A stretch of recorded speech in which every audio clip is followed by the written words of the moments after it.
जय श्री कृष्ण साथियों, मैं हूं दिवाकर पाठक और आप देख रहे हैं प्रणाम भारत न्यूज। और आज हम आपको अपनी इस वीडियो में बताएंगे कि कर्ण के धनुष का नाम क्या था और उसकी खासियत क्या थी।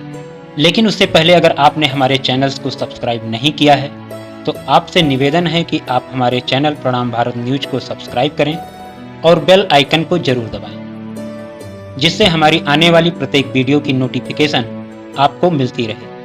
और अगर आपको हमारी वीडियो पसंद आए तो लाइक, शेयर और कमेंट्स जरूर करें।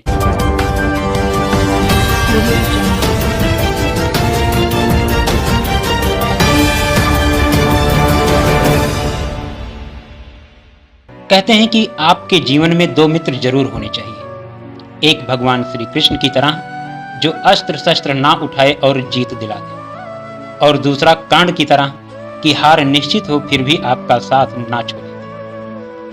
अर्जुन ने भगवान श्री कृष्ण से पूछा कि मेरे तीर से कर्ण का रथ बहुत दूर तक पीछे चला जाता है, जबकि उसके तीर से मेरा रथ कुछ ही कदम पीछे जाता है, फिर भी आप कर्ण की प्रशंसा कर रहे हैं। अर्जुन के इस सवाल के जवाब में भगवान श्री कृष्ण कहते हैं कि तुम्हारे रथ पर हनुमान जी विराजमान हैं और तीनों लोक का भार लेके मैं स्वयं तुम्हारे रथ पर बैठा हूं, फिर भी कर्ण के धनुष से छूटे हुए तीर में इतनी ताकत है कि हमारे रथ को 10 कदम पीछे कर देता है। सोचो अगर पवन पुत्र और मैं तुम्हारे रथ से उतर जाएं तो क्या हो। कि जब तक उसके हाथ में उसका धनुष है से कहा तब तक तीनों लोगों के योद्धा एक साथ मिलकर भी कर्ण को नहीं हरा सकते। दोस्तों, विजय धनुष धारण करने के कारण कर्ण को विजयधारी कहा जाता है। और कर्ण का धनुष अर्जुन के धनुष से इसलिए भी श्रेष्ठ था कि जब कर्ण बाण छोड़ता था तो अर्जुन का रथ लगभग 5 हाथ पीछे चला जाता और भगवान श्री कृष्ण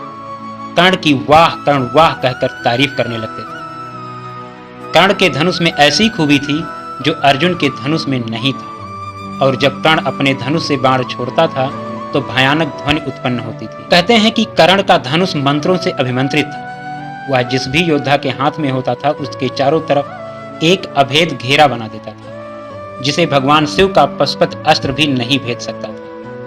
मंत्रों से अभिमंत्रित होने के कारण विजय धनुष पर जिस भी बाण को रखकर चलाया जाता था उस बाण की ताकत उसकी वास्तविकता से कई गुना बढ़ जाती। कहा जाता है कि धनुष के प्राण धनुष की प्रत्यंचा में होती है और विजय धनुष की प्रत्यंचा इतनी मजबूत थी कि उसे किसी भी अस्त्र या शस्त्र से काटा नहीं जा सकता था। बताया जाता है कि विजय धनुष का निर्माण विश्वकर्मा जी ने तारकासुर राक्षस के तीनों पुत्रों की नगरी त्रिपुरा का विनाश करने के लिए किया था, और इसी धनुष से भगवान शिव ने अपना पशुपत अस्त्र चलाकर तीनों नगरियों को एक साथ ध्वंस कर दिया था। उसके बाद इस धनुष को भगवान शिव ने देवराज इंद्र को दे दिया था, जिसके द्वारा देवराज इंद्र कई बार इस अद्भुत और शक्तिशाली विजय धनुष से असुरों और राक्षसों का विनाश किया।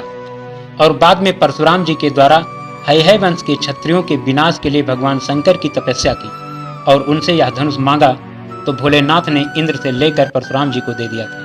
फिर जब कर्ण ने झूठ बोलकर भगवान परशुराम से धनुर्विद्या और ब्रह्मास्त्र चलाने की शिक्षा ग्रहण की, लेकिन जब परशुराम जी को पता चला तो उन्होंने कहा कि जब वक्त पड़ेगा तब तू यह विद्या भूल जाएगा।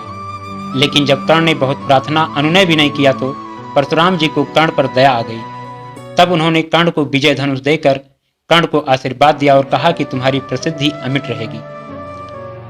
कर्ण को महाभारत में तब तक नहीं मारा जा सकता था जब तक कि उसके हाथ में विजय धनुष था। कहते हैं कि महाभारत युद्ध के 17वें दिन जब कर्ण कौरव सेना का सेनापति था तब उसने अर्जुन से युद्ध करने के लिए पहली बार विजय धनुष उठाया था और कर्ण और अर्जुन के बीच भयानक युद्ध हुआ। लेकिन युद्ध का कोई परिणाम नहीं निकल रहा था, बल्कि अर्जुन के सारे प्रयास विफल हो रहे थे। ऐसे में भगवान श्री कृष्ण ने अपना रथ कीचड़ भरे गड्ढे की ओर मोड़ दिया। तब शल्य ने भी अपना रथ उसके पीछे पीछे चला दिया, लेकिन तभी कर्ण के रथी शल्य को कीचड़ का भरा गड्ढा दिखाई नहीं दिया और कर्ण के रथ का पहिया गड्ढे में जा गया, जिसको निकालने के लिए कर्ण अपना विजय धनुष रथ पर रखकर गड्ढे में फंसे रथ के पहियों को निकालने लगा। बस यही समय था कि भगवान श्री कृष्ण के कहने पर अर्जुन ने निहत्थे कर्ण पर बाण चला दिए। भगवान श्री कृष्ण जानते थे कि अगर यह मौका चूके तो फिर अर्जुन को बचाना मुश्किल होगा, इसलिए उन्होंने यह फैसला मौका देखकर तुरंत लिया, जो कि युद्ध के नियमों के विरुद्ध था। लेकिन कौरव पहले ही युद्ध के नियम निहत्थे अभिमन्यु को मारकर तोड़ चुके थे। इस तरह अर्जुन ने सूर्यपुत्र अंगराज कर्ण विजयधारी को गांडीवधारी अर्जुन ने मार गिराया। अगर आपको वीडियो पसंद आई तो लाइक, शेयर और कमेंट्स जरूर करें।